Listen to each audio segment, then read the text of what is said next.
Bismillahirrahmanirrahim. Assalamualaikum warahmatullahi wabarakatuh. Waalaikumsalam warahmatullahi wabarakatuh. Alhamdulillah wassalatu wassalamu ala Rasulillah wa ala alihi wa sahbihi wa man walah amma ba'du. Ibu-ibu rahimakumullah, alhamdulillah pada hari ini kita kembali lagi melanjutkan kajian kita ya setelah 2 pekan lalu kita libur ya. Dan insya Allah kita akan melanjutkan pada hadis yang ke-44. Ibu Sri Kumala sudah masuk belum? Ibu Sri Kumala Iya, Dewi Ustaz. sudah ada? Baik, Ibu Sri silakan dibaca hadis ke-44-nya. Baik. Hadis ke-44 menghiasi bacaan Al-Quran. Anil Bara ibni Azib radhiyallahu anhu qala qala Rasulullah sallallahu alaihi wasallam zayyinul Qur'ana bil aswanikum Bi aswu. bi aswatikum. Diriwayatkan dari Al-Bara' bin Azib, Rasulullah Shallallahu Alaihi Wasallam bersabda, hiasilah Al-Quran dengan suara-suara kalian. Iya, jazakillahu khairan Ibu. Ibu-ibu rahimakumullah, Rasulullah sallallahu alaihi wasallam bersabda, Zayyinul Qur'an bi aswatikum. Hiasilah Al-Quran dengan suara-suara kalian. Dan hadis ini diriwayatkan oleh Imam Abu Dawud dan Imam An-Nasai. Penulis di sini Al-Ustadz Yai Sa'id Yai Hafizahullah Ta'ala menjelaskan bahwa yang pertama disunnahkan memperbagus bacaan Al-Quran dengan melakukannya dengan memperhatikan hukum-hukum tajwid dan kesesuaiannya dengan isi Al-Quran. Nah, ibu-ibu, kita dianjurkan untuk membaca Al-Quran itu dengan indah. Namun, ya sebagaimana yang dikatakan para ulama ahli Quran, para ulama ahli qiraat, tidak boleh sampai kita itu membebani diri kita. Ya, begitu. Tidak boleh kita itu sampai bersusah payah. Ya, maksudnya di luar batas kita. Ya. Kata Imam Ibnu Jazari rahimahullahu taala bil lutfi fin nutqi bila ta'assufi. Ketika kita membaca Al-Qur'an ya dengan kelembutan ya dan tidak berlebihan, ya tidak bermudah-mudahan, nah seperti itu. Ya, jangan sampai kita ini takalluf membebankan diri kita. Contoh di antara bentuk tilawah yang takalluf ibu-ibu rahimakumullah adalah yang dilakukan oleh para qori pada ajang MTQ ya, pada ajang MTQ yang bahkan beredar videonya ketika mereka sedang mengikuti lomba tersebut, mereka pingsan ya. Kenapa? Karena mungkin terlalu memaksakan dalam mengatur nafas atau terlalu tinggi dalam pitch vokalnya gitu ya, sehingga mereka itu pingsan. Ini tidak boleh ya, begitu. Lalu ibu-ibu rahimakumullah, maksud melakukan Al-Quran di sini adalah membaca Al-Quran dengan tajwid. Karena kata Syekh Aiman Rusdi Suwaid hafizahullah taala, apabila ada seorang ya dia membaca Al-Quran dengan tajwid walaupun nadanya itu biasa saja, itu sudah termasuk dari melakukan Al-Quran ya, melakukan Al-Quran. Kemudian ibu-ibu rahimakumullah, melakukan Al-Quran itu ada batasannya. Tidak boleh kita itu mengikuti nada-nada orang fasik. Ini kalau tidak salah perkataan Imam As-Suyuti rahimahullahu ta'ala. Jadi kita tuh nggak boleh, misalkan yang lagi viral ibu-ibu ya, beberapa waktu yang lalu, ya ada seorang imam mengimami kaum muslimin dengan nada dangdut atau mungkin ya dengan kayak orang nyanyi gitu, ya, kayak orang nyanyi itu tidak boleh, ya. Bahkan teman saya bercerita, ya, dia mendapati di salah satu musola ketika dia sholat berjamaah di sana, imam tersebut ya melakukan Al-Quran dengan nada dangdut. Ini nggak boleh, ya, begitu. Jadi hendaknya kita melakukan Al-Quran itu dengan kaedah-kaedah yang baik, kaedah-kaedah yang lurus yang sudah diarahkan oleh para ulama. Tentunya bagaimana kita mengetahuinya? Ya kita harus belajar ibu-ibu. Kita harus belajar ngaji, ya, ya. Jangan sampai kita itu meninggal dalam keadaan nggak bisa baca Quran. Ya, ini berbahaya sekali, ibu-ibu ya. Memang para ulama khilaf dalam masalah seorang muslim itu hukumnya belajar Quran tuh wajib atau apa namanya sunnah muakkadah. Namun saya memilih pendapat yang wajib. Ya, bagaimana seorang muslim dia mengaku dirinya muslim, dia mengaku dirinya muslimah, tapi dia nggak bisa baca Quran. Ya, dan banyak ayat yang mengancam seseorang yang hidupnya nggak pernah belajar ngaji, nggak pernah belajar Quran. Ya, Allah akan sempitkan hidupnya di dunia dan di akhirat. Bahkan dia diberikan adab kubur. Naudzubillah. Ya, makanya ibu-ibu yang punya kesempatan untuk bisa mendatangi halakoh-halakoh majelis tahsin Quran, ya maka datangi, baik yang online maupun offline. Ya, baik yang gratis ataupun yang mungkin ada infaknya. Kalau gratis, alhamdulillah. Kalau ada infaknya, insya Allah setiap harta yang kita keluarkan untuk menuntut ilmu akan Allah ganti berkali lipat. Kemudian yang kedua, kata penulis di sini, bacaan Al-Quran yang terdengar indah akan lebih menambah keindahan Al-Quran. Dan ini benar, ibu-ibu rahimakumullah. Apabila kita mendengar ya seseorang membaca Al-Quran, suaranya itu indah, tidak dibuat-buat, memang dia suaranya indah, maka itu akan bisa membuat hati kita itu lebih menghayatinya. Ya, mungkin ibu-ibu kenal dengan Ustadz Abu Usamah, hafizahullah ta'ala ya.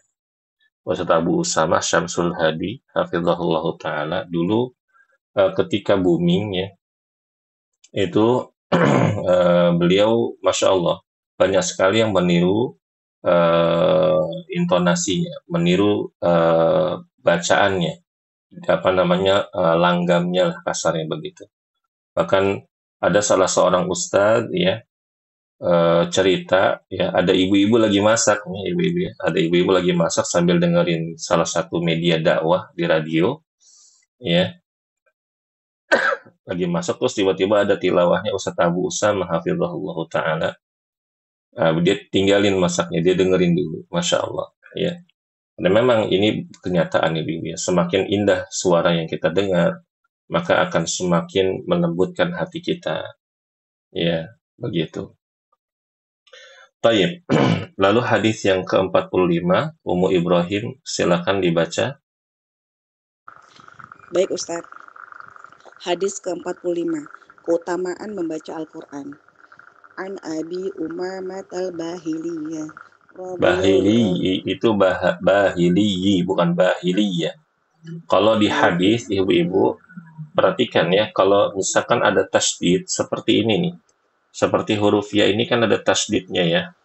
Harus harokatnya itu di bawah tasdidnya, maka dia itu dibacanya kasroh. Jangan dibaca fathah. Kalau di Al-Quran, kasrohnya pasti di bawah hurufnya. Ya, begitu. Lanjut. An Abi Umamah al-Bahili radhiyallahu anhu qala sami'tu Rasulullah sallallahu alaihi wasallam yaqulu Iqra'ul Qur'ana fa innahu ya'ti yaumal qiyamah syafi'an li ashabi. Bukan li ashabi. Ummu Ibrahim li ashabi. Baik. li ashabi rawahu Mm-mm. Muslim. Enggak, rawahul Diriwayatkan dari Muslim. Abu Rawahu Muslim. Rawahu Muslim. Mm-mm. Diriwayatkan dari Abu Umamah Al-Bahili, saya mendengar Rasulullah Shallallahu Alaihi Wasallam bersabda, bacalah oleh kalian Al-Quran. Sesungguhnya dia datang pada hari kiamat sebagai pemberi syafaat untuk orang-orang yang membacanya. Iya, jazakillahu khairan Ummu Ibrahim. Ibu-ibu Baik, rahimakumullah, Rasulullah Shallallahu Alaihi Wasallam bersabda, Iqra'ul Quran, bacalah oleh kalian Al-Quran. Ya, khitabnya ini ibu-ibu Rasulullah memerintahkan kepada semua para sahabat. Nah, seluruh para sahabat di situ yang mendengar itu semuanya muslim, semuanya muslimah. Dan khitabnya ini bukan hanya berlaku kepada para sahabat saja, ini kepada kita. Jadi kita ini diperintahkan oleh Rasulullah Shallallahu Alaihi Wasallam untuk baca Quran. Nah, ini kan perintah ibu-ibu ya. Terus gimana caranya kita untuk mewujudkan perintah Nabi kita ini? Tidak ada kata lain kecuali kita itu belajar. Ya, ibu-ibu ya, yang belum belajar ngaji, mumpung masih hidup, mumpung masih lapang, mumpung masih sehat, segera belajar ngaji. Ustaz, saya sudah pernah belajar ngaji, tapi masih berantakan. Belajar lagi, ibu-ibu. Insya Allah nanti waktunya Allah ganti. Perhatikan ibu-ibu, setiap setiap harta, setiap waktu yang kita berikan di jalan Allah, pasti Allah akan ganti. Pasti Allah akan ganti. Ya. Misalkan gini, kita baca Quran, kita belajar ngaji, ibu-ibu rahimakumullah berapa? Sejam. Allah akan jadikan waktu kita itu berkah sejam berikutnya. Atau pada waktu-waktu berikutnya. Ya, dengan catatan kita ikhlas karena Allah Subhanahu wa Ta'ala. Begitu juga dengan harta yang kita keluarkan. Kita keluarkan sekian, Allah akan ganti, Allah akan mudahkan. Nah, seperti itu. Kemudian Rasulullah juga bersabda, فَإِنَّهُ يَأْتِي يَوْمَ الْقِيَامَةِ شَفِيعًا لِأَصْحَابِهِ. Sesungguhnya Al-Quran itu nanti akan datang pada hari kiamat sebagai pemberi syafaat untuk orang-orang yang membacanya. Nah, ibu-ibu, ada gelar yang diberikan bagi orang yang suka baca Quran, yaitu Ahlul Quran. Nah, siapa sih Ahlul Quran itu? Ahlul Quran itu, ibu-ibu, bukan hanya seorang hafil, bukan orang yang hafal Quran, bukan hanya mereka yang hafal Quran, bukan hanya mereka guru ngaji, bukan mereka itu hanya orang yang punya sanad, hafal dengan berbagai riwayat dan qiraat. Enggak. Siapakah mereka? Yaitu orang yang dekat dengan Quran, sahibul Quran, berteman dengan Al-Quran. Ya, sahib itu dekat ibu-ibu. Ya, kalau zaman sekarang tuh bestie. Ya, begitu dia sahib. Kalau sekarang kita bukan sahibul Quran ibu-ibu, ya, sahibul HP. Ya, nah sahib itu dekat kita tuh kayak Quran sama HP kita mungkin tuh kayak gitu. Ya, Sahibul Quran itu kita baca, kita tadabburi, kita amalkan. Ketika kita melewati ayat tentang adab, tentang siksa, kita menangis. Ya, seperti itu Ibu-ibu rahimakumullah. Ketika kita membaca ayat-ayat tentang keimanan hati kita, iman kita bertambah. Itulah yang disebut dengan ya ahlul Quran. Ya.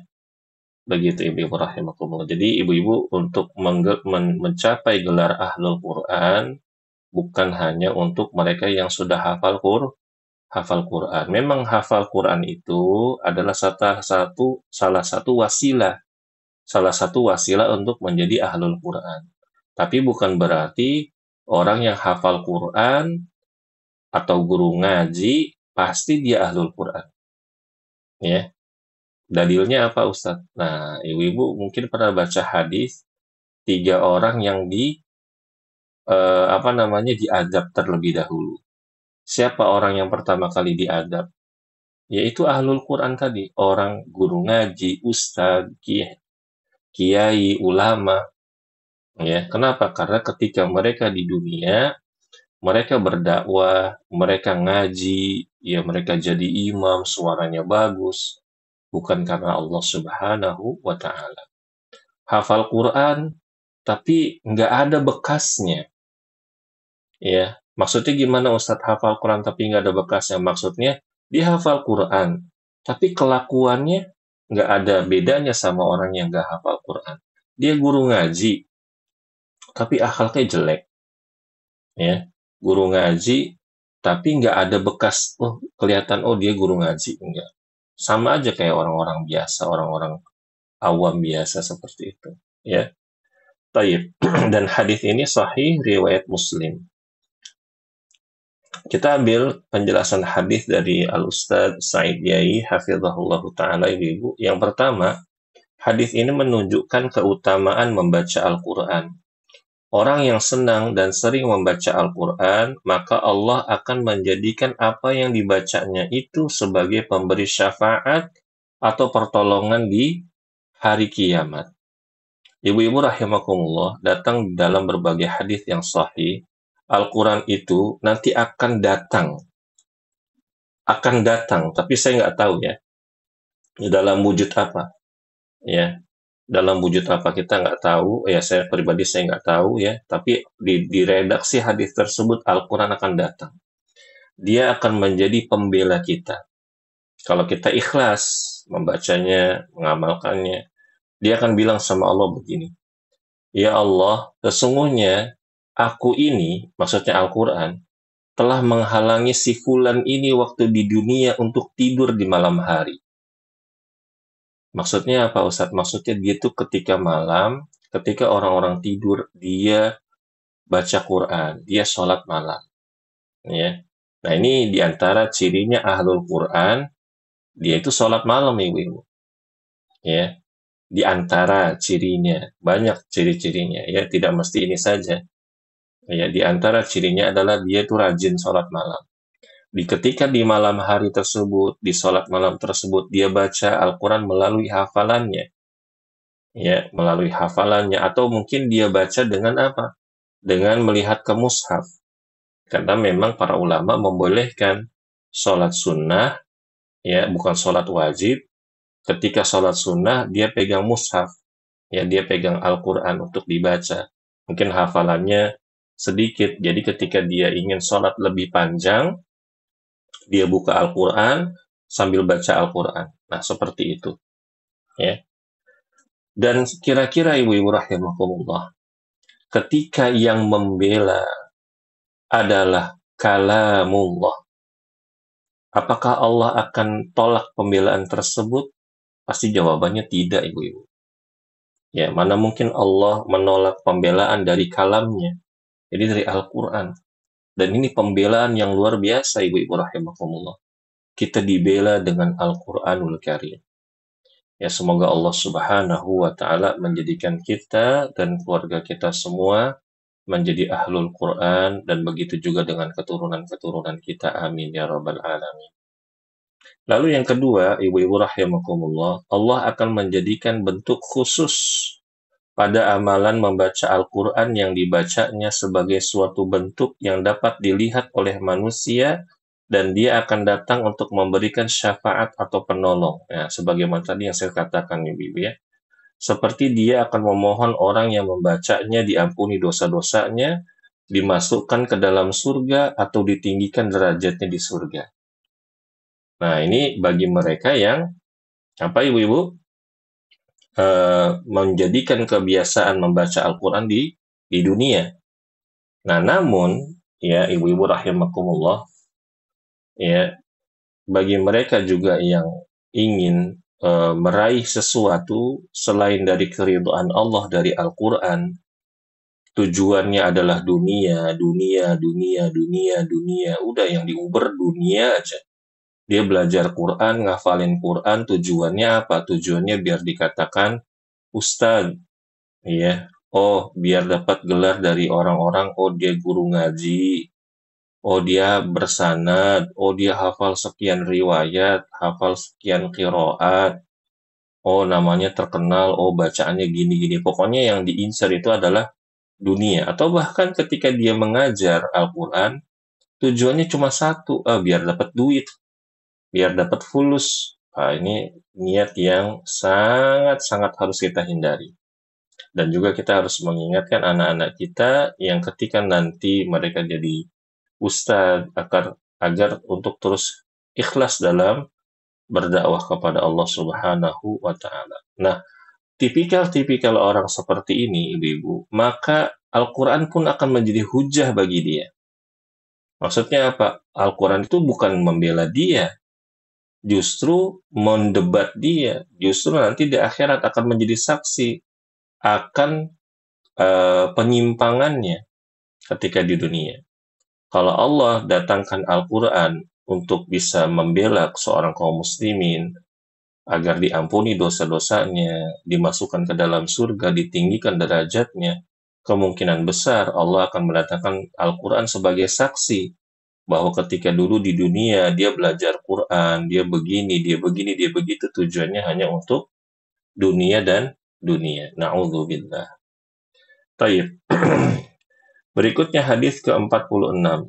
Ummu Raihan sudah hadir? Sudah, Ustaz. Tafadhal Ibu, silakan dibaca. Hadis ke-46, adab masuk ke dalam rumah orang lain. An Abi Sa'idil Khudri. Sa'idinil Khudri. Oh iya. An Abi Sa'idinil Khudri radhiyallahu anhu. An Rasulillahi sallallahu alaihi wasallam qala.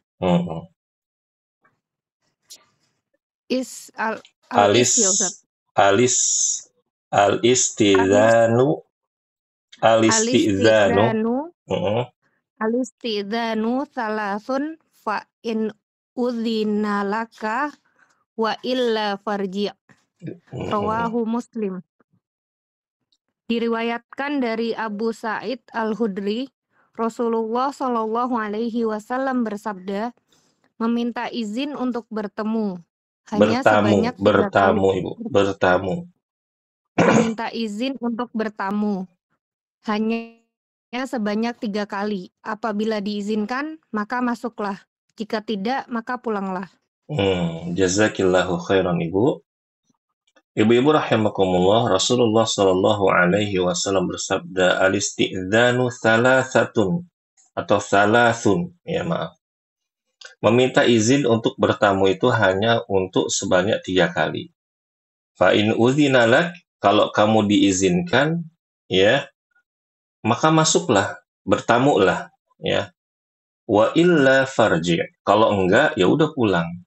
Gitu kata Rasulullah Shallallahu alaihi wasallam. Dan hadis ini riwayat Muslim. Ibu-ibu yang saya muliakan, kita ambil pelajaran dari Ustadz Sa'id Yai hafizahullah taala. Yang pertama adalah seorang yang ingin bertamu atau ingin memasuki rumah seseorang, maka dia harus mengetuk pintu atau meminta izin untuk bisa masuk. Ya. Nah, di antara adab mengetuk pintu, ibu-ibu, dengan ujung jari. Ini pintu, ini jari kita ketoknya gini. Ya, ketoknya gini. Nah, ini adabnya. Ya, begitu. Ya, atau boleh ketok begini. Pakai ini, tek, tek, tek, tek, tek. Yang dihindari pakai ini, Bu, ya. Dur, dur, dur, dur. Sangkanya debt collector nanti kan ya. Ketoknya itu dengan ujung kuku. Ya, atau begini, tek, tek, tek, nggak masalah. Ya. Begitu, ibu-ibu. Nah, maka dia harus mengetuk pintu atau meminta izin untuk bisa masuk. Jika tidak diizinkan, maka dia tidak boleh masuk. Ini adabnya, ibu-ibu. Nah, kalau zaman modern sekarang itu ada bel. Ada bel, berarti pencet belnya. Ting tong, assalamualaikum. Ya, gitu. Kita bilang assalamualaikum, begitu. Ya. Ting tong, assalamualaikum. Kalau misalkan ibu-ibu rahimakumullah kita kenal sama pemilik rumah, dianjurkan, ini dianjurkan ibu-ibu ya, kita sebut nama kita. Misalkan kita bertamu ke kawan kita ya, Ummu Fulan, ini Ana, Ummu Abdillah, misalkan gitu ya. Assalamualaikum, Ummu Fulan, ini Ana, ya, Ummu Abdillah, misalkan begitu. Nah, ini baik-baiknya seperti itu agar si punya rumah itu tahu, ada teman saya nih datang, gitu. Ya, ada sahabat saya datang.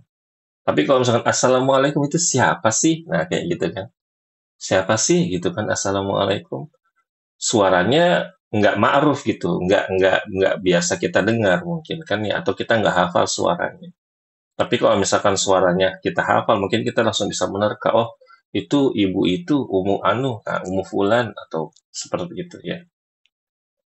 Lalu yang kedua, cara mengetahui bahwa penghuni rumah sudah mengizinkan atau belum adalah dengan mendengar jawaban dari penghuni rumah. Misalkan, iya Umu silakan masuk, buka aja pagernya, ya, gitu ibu-ibu ya.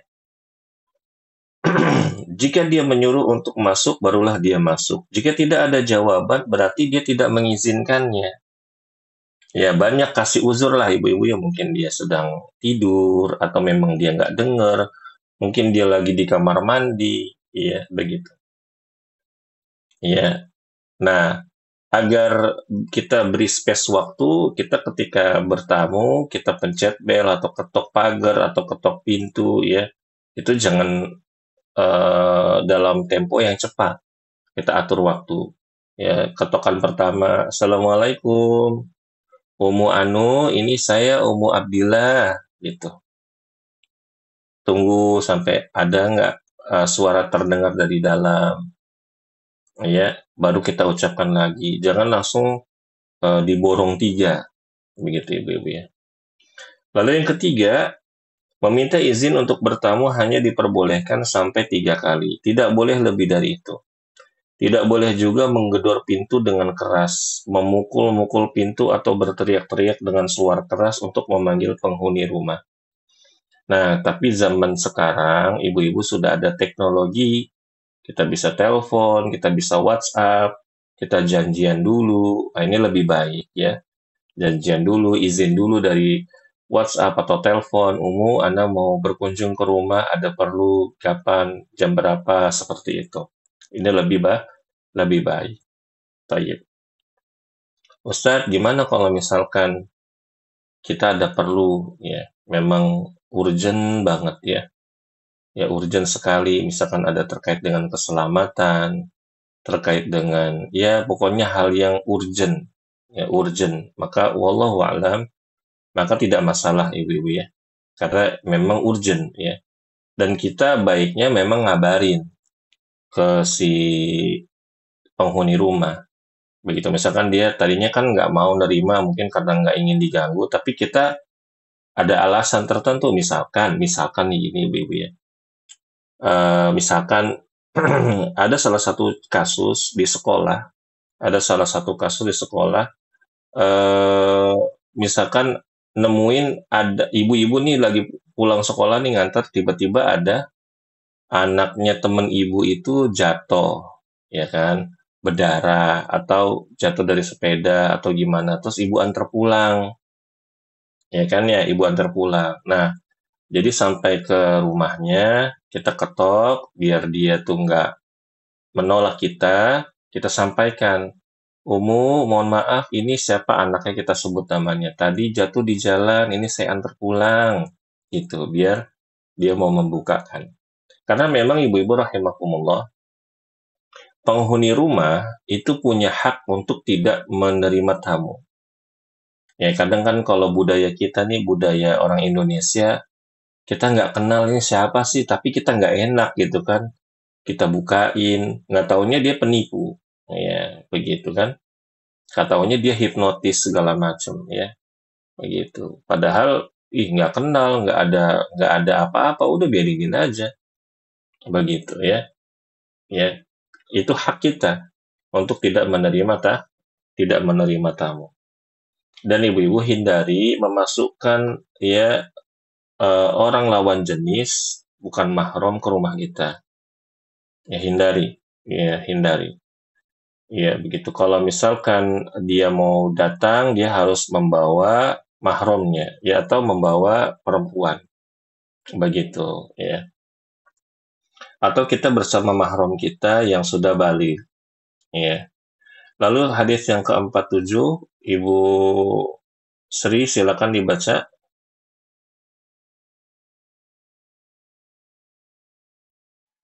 Baik, Ibu. Ustaz. Hadis ke-47 memberitahu rasa sayang.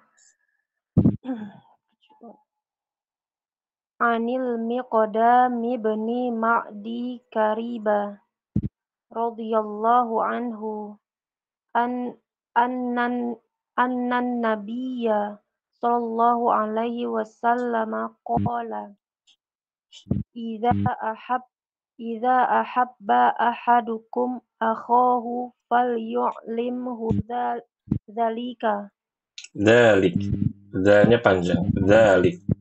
Falyu'limhu dzalik. Falyu'limhu dzalik. Diriwayatkan dari Al-Miqdam bin Ma'di Karib, Nabi Shallallahu Alaihi Wasallam bersabda, jika seorang dari kalian menyayangi saudara, beritahukanlah kepadanya hal tersebut. Iya, jazakillahu khairan Ibu.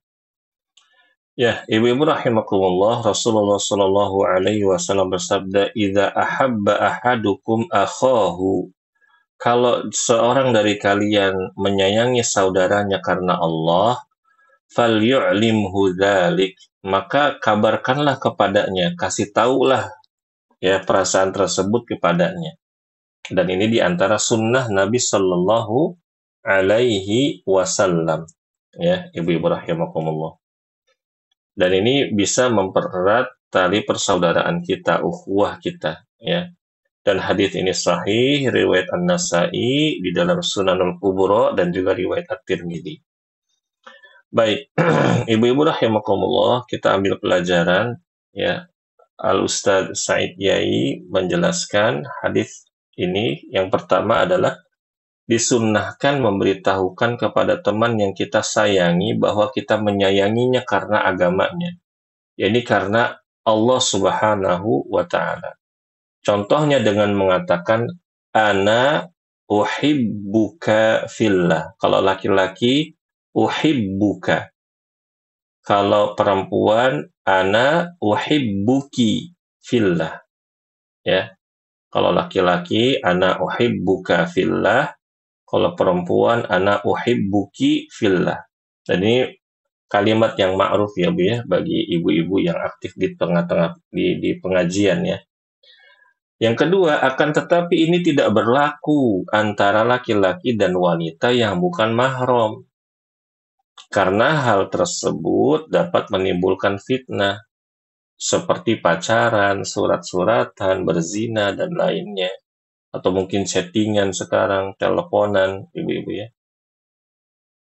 Nah, ibu-ibu rahimakumullah, terkait masalah ini, ya, kita harus benar-benar menjaga diri kita dan keluarga kita.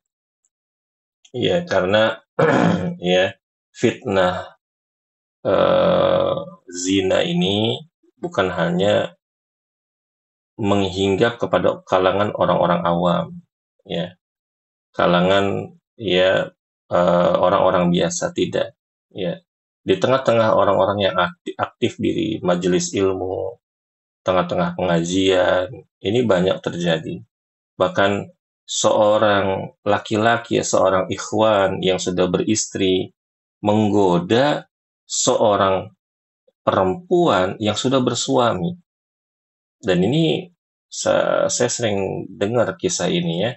Dan yang lebih menakjubkannya lagi, ini terjadi di komunitas.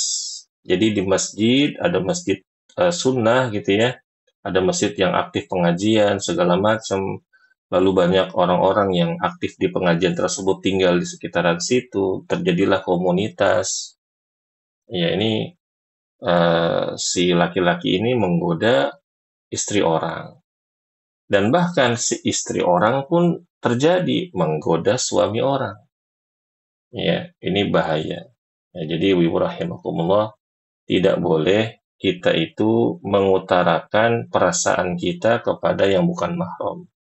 Walaupun dibalut dengan ana uhibbuki fillah. Ana uhibbuka fillah.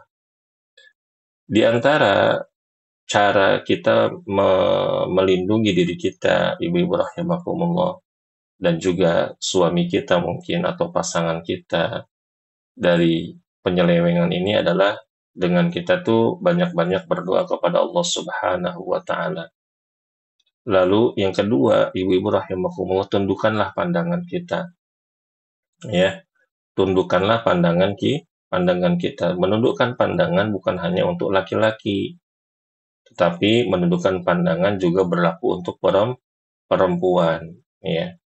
Begitu. Dan ibu-ibu rahimakumullah, yang ketiga adalah Islam mengajarkan hal-hal yang dapat menguatkan tali persaudaraan sesama kaum muslimin. Nah, ini diantara cara kita ini menguatkan tali ukhuwah, ya, tali persaudaraan sesama kaum muslimin, ibu-ibu rahimakumullah.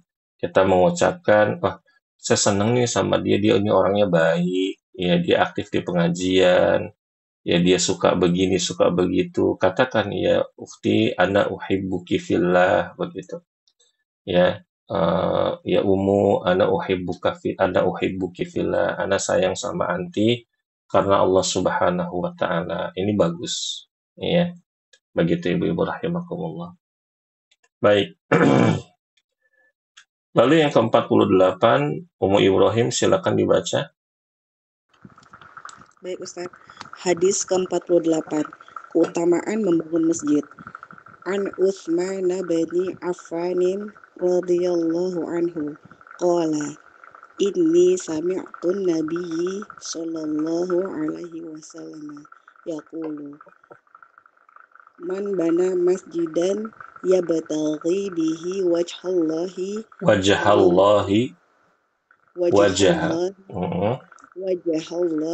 banallahu lahu mithlahu fil jannah. Rawahul Bukhari wa Muslim.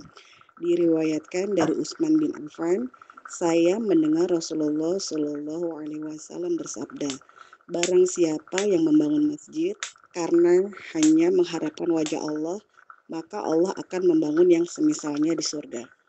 Iya, jazakillahu khairan Umu Ibrahim. Ibu-ibu rahimakumullah, Rasulullah Shallallahu Alaihi Wasallam bersabda, man bana masjidan, barang siapa yang membangun masjid, ya, masjid dimanapun ibu-ibu, ya, ia betaghi bihi wajah Allah, yang dia itu bangun masjid tersebut karena hanya mengharapkan wajah Allah, mengharapkan keridhaan Allah. Perhatikan ibu-ibu, mengharapkan keridhaan Allah. Banallahu lahu mislahu fil jannah, maka Allah akan membangun yang semisalnya di surga. Allah akan bangunkan istana untuknya di surga nanti, ibu-ibu rahimakumullah. Baik, kita ambil penjelasan hadisnya, pelajaran dari hadis ini. Yang pertama, hadis ini menunjukkan keutamaan membangun masjid. Ibu ya, Ustadz, musola termasuk nggak? Masuk ibu ya, musola atau masjid tempat ibadahnya kaum muslimin itu termasuk. Yang kedua, setiap amalan yang harus diikuti dengan niat ikhlas, yaitu hanya mengharapkan balasan dari Allah agar bisa diterima oleh Allah Subhanahu wa taala. Ya, begitu. Nah, yang ketiga, perkataan, maksudnya sabda Rasulullah Shallallahu Alaihi Wasallam membangunkan yang semisalnya di surga, tidak bisa kita bayangkan kemegahan, keindahan, dan kenikmatan seperti yang ada di dunia. Karena bangunan yang dibangun oleh Allah tidak akan setara dengan apapun di dunia dan tidak akan pernah bisa dibayangkan oleh manusia. Surga dan neraka itu, ibu-ibu, tidak pernah terbertik di dalam hati kita. Tidak pernah terlintas dalam pikiran kita. Surga maupun neraka. Ya. Maka makanya para ulama itu, sebagian dari mereka itu melarang. Misalkan sekarang kan ada konten kreator ya, Bibi ya. Kadang buat ilustrasi surga, ilustrasi neraka. Sebagian mereka, para ulama itu melarang, ya, membuat ilustrasi-ilustrasi tentang surga atau neraka. Ya, wallahu a'lam bishawab. Ya, jadi seperti sekarang kajian anak-anak yang saya sedang sajikan setiap hari Ahad ba'da maghrib, membicarakan tentang neraka, itu gambar-gambar ilustrasi sudah saya hilangkan. Maksudnya karena memang ada larangan tersebut, ibu-ibu. Karena biasanya saya tampilin gambar-gambar segala macamnya. Tapi karena ada qaul, ada perkataan dari ulama mengenai surga dan neraka, tidak boleh diilustrasikan, ya. Namun ini memang terjadi khilaf di kalangan para ulama, tapi saya mengikuti pendapat yang tidak boleh diilustrasikan tersebut. Jadi tidak ditampakkan, tidak ditampilkan, misalkan gambar api atau segala macam, ya, begitu ibu-ibu ya. Karena memang tidak pernah terbertik di dalam hati kita neraka seperti apa, surga pun seperti apa. Nah, ibu-ibu rahimakumullah, ya, maka kalau misalkan ada masjid, ya, apalagi masjid tersebut, ya, menyelenggarakan kegiatan-kegiatan yang baik di dalamnya, kegiatan-kegiatan majelis ilmu, masjid itu dimakmurkan, maka kita berlomba-lomba untuk membangun masjid. Namun ibu-ibu rahimakumullah, bagi ibu-ibu yang mungkin aktif di yayasan, ya, atau mungkin aktif di masjid, ya, hendaknya masjid itu dibangun, esensinya itu adalah nyaman, bukan megah-megahan, ya, bukan indah-indahan, tidak. Tapi esensi masjid itu adalah nyaman dipakai untuk ibadah, ya. Begitu ibu-ibu. Lebih baik kita itu memakmurkan masjid, ya, dari sisi kegunaannya. Kegunaannya untuk masjid itu apa kegunaannya? Untuk ibadah, ya kan? Untuk ada majelis ilmu, ya. Untuk orang-orang yang aktif di dalamnya seperti marbot, marbot seperti imam, rawatib atau ustadz-ustadz yang mengisi kajian atau membuat kegiatan-kegiatan dakwah lainnya.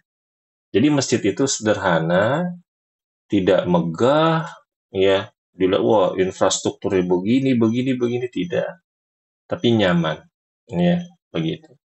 Ini yang lebih diutamakan, ya. Baik. Berikutnya hadis ke-49 Ummu Raihan, silakan dibaca.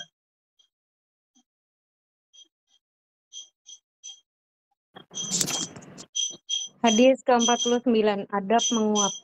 An Abi Hurairah radhiyallahu anhu, anin Nabi sallallahu alaihi wasallam qala, at-tasa'ubu minasyaitani fa idza tasa'aba ahadukum falyaruddahu mastata'a fa inna ahadakum idza qala Enggak, itu itu sendiri, Bu.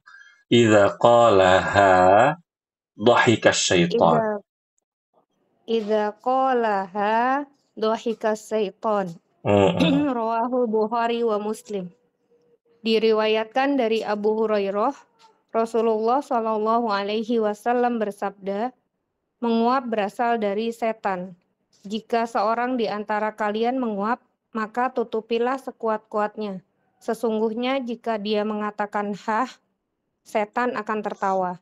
Iya, Masya Allah. Jazakillahu khairan. Nah, ibu-ibu, memang nguap ini, apa ya, nguap itu kita nggak bisa lepas dari nguap. Semua manusia itu pasti nguap. Ya, Rasulullah Shallallahu Alaihi Wasallam bersabda, ibu-ibu, at-tatha'ubu minasyaitan. Nguap itu berasal dari setan. Ya, berarti Ustadz orang yang ngantuk kan gimana tuh? Iya, orang yang ngantuk kan ya bisa jadi dia harus cek kesehatan ya, dia takutnya diabetes ya. Bawaannya ngantuk terus. Saya punya murid ibu-ibu, ya, mantan murid sih ya, udah nggak ngaji lagi soalnya. Kalau lagi ngaji tuh, lagi halakoh gitu ya, tiba-tiba dia tidur, gitu. Nanti pas giliran dia baca, dia kaget bangun. Ntar kalau udah dia selesai baca nih, dia tidur lagi, ya, dia orangnya ngantuk kan, begitu.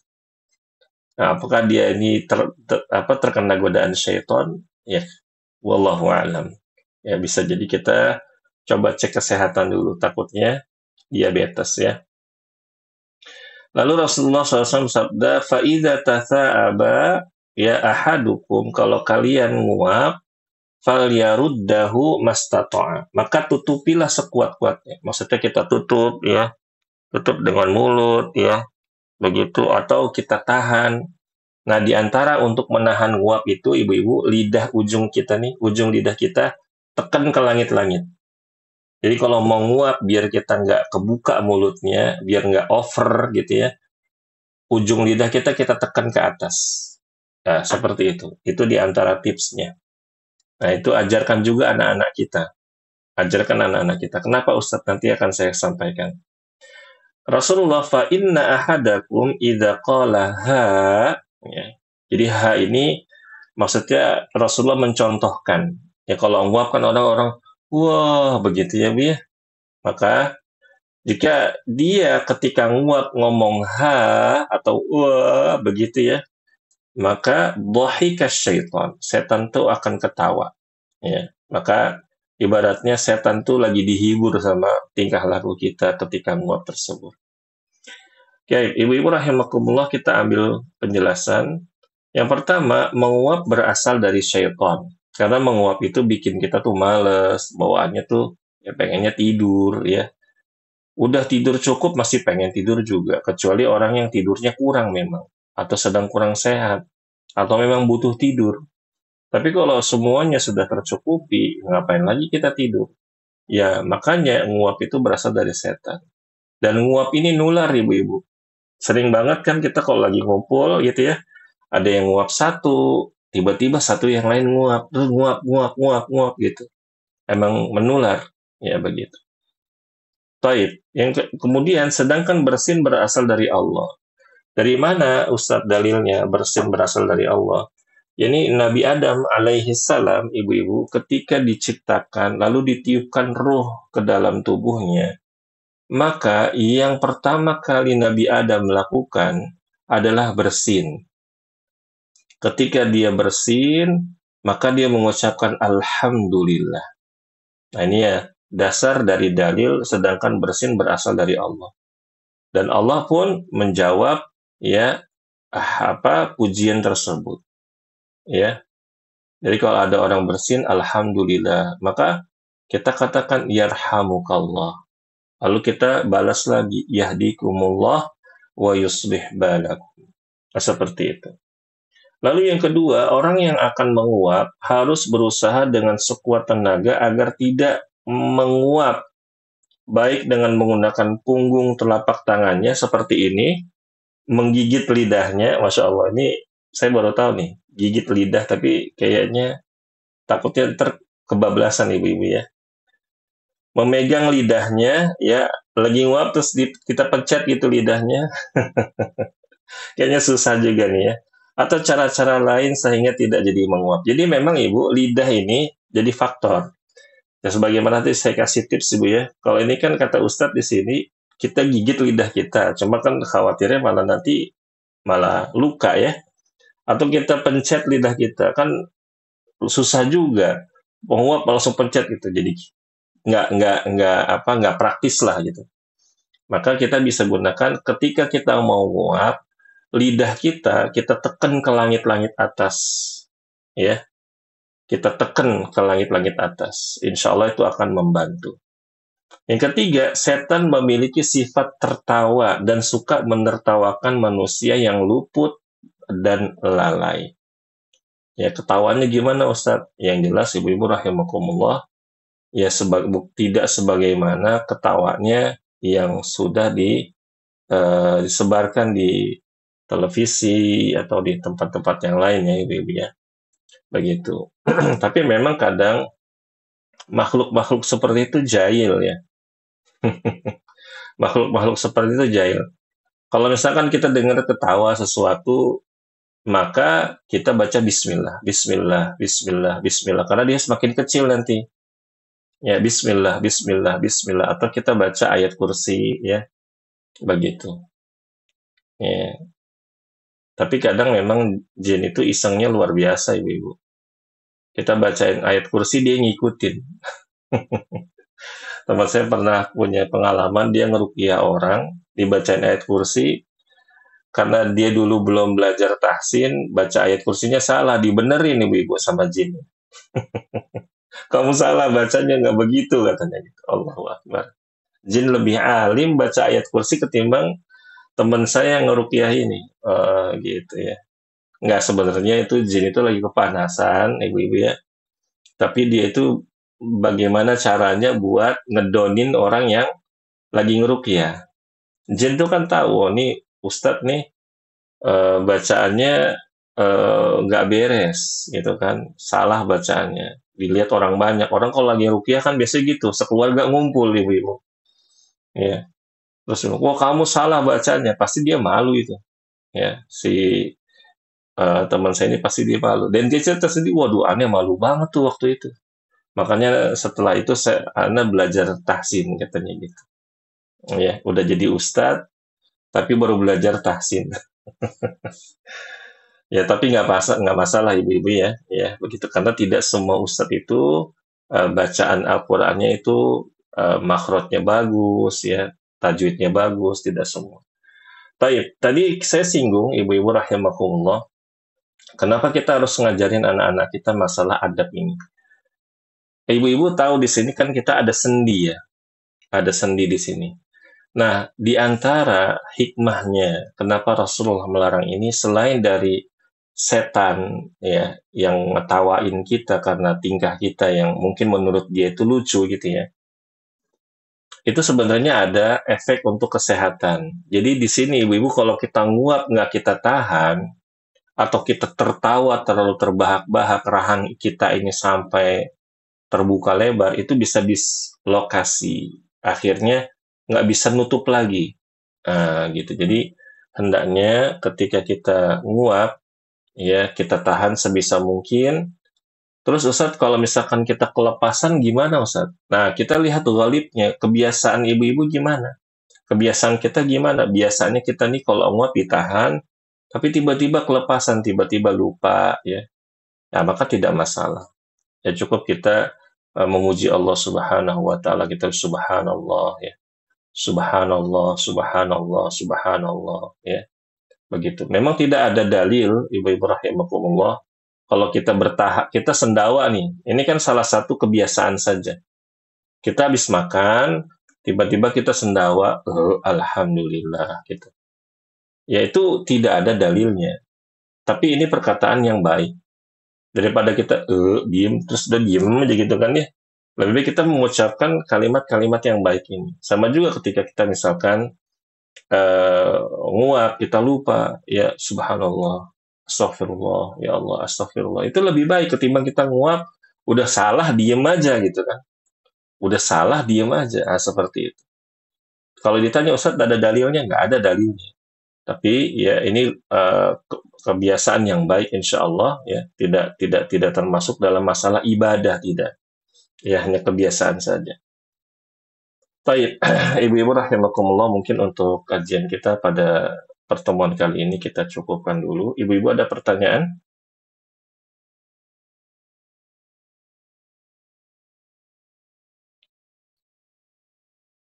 Baik, jika tidak ada, mungkin kita cukupkan. Kita tutup dengan membaca doa kafaratul majlis.